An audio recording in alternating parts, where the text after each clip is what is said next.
ছেলে কলেজ থেকে এসছে, এই ছেলেকে ভাত খাইয়ে দিচ্ছি। ওকে রোজই এই এসে এখন ভাত খায় না, পরোটা করে দিই কিংবা রুটি করে দিই, বেশিরভাগ রুটি করে দিই।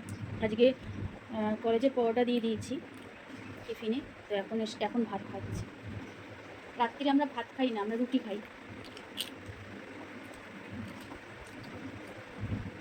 এখনো পর্যন্ত বলে কি যে মা তুমি খাইয়ে দিলেই আমার ভালো হয়, মানে ও শুধু চায় যে আমি যেন খাইয়ে দিই ওকে। যখন কলেজে যায় তখনও খাইয়ে দিই, এক এক সময় ও খায়, কিন্তু আমি বেশিরভাগ সময় খাইয়ে দিই না। ভালো লাগে আমি খাইয়ে দিলে। শরীরটা সত্যি ক্লান্ত থাকে, কলেজ থেকে আসলে বলে আর পারে না, বলে কি আমি আর পারছি না মা, তুমি খাইয়ে দিলে একটু ভালো লাগে। কী করবো বলো, খাইয়ে দিতেই হবে, কিছু করার নেই। চোখ মুখগুলো শুকনো হয়ে যায়, যে অনেক যে ক্লান্তি ওর মধ্যে রয়েছে বোঝা যায়।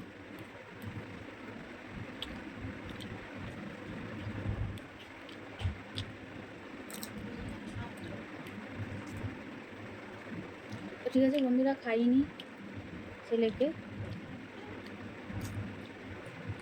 সন্তানরা যতই বড় হোক না কেন, মা বাবার হাতে, বাবা না মানে মার হাতে খেতে চায়, তাই না?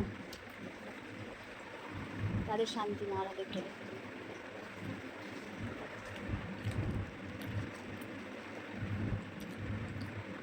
ঠিক আছে বন্ধুরা, এখন রাখছি।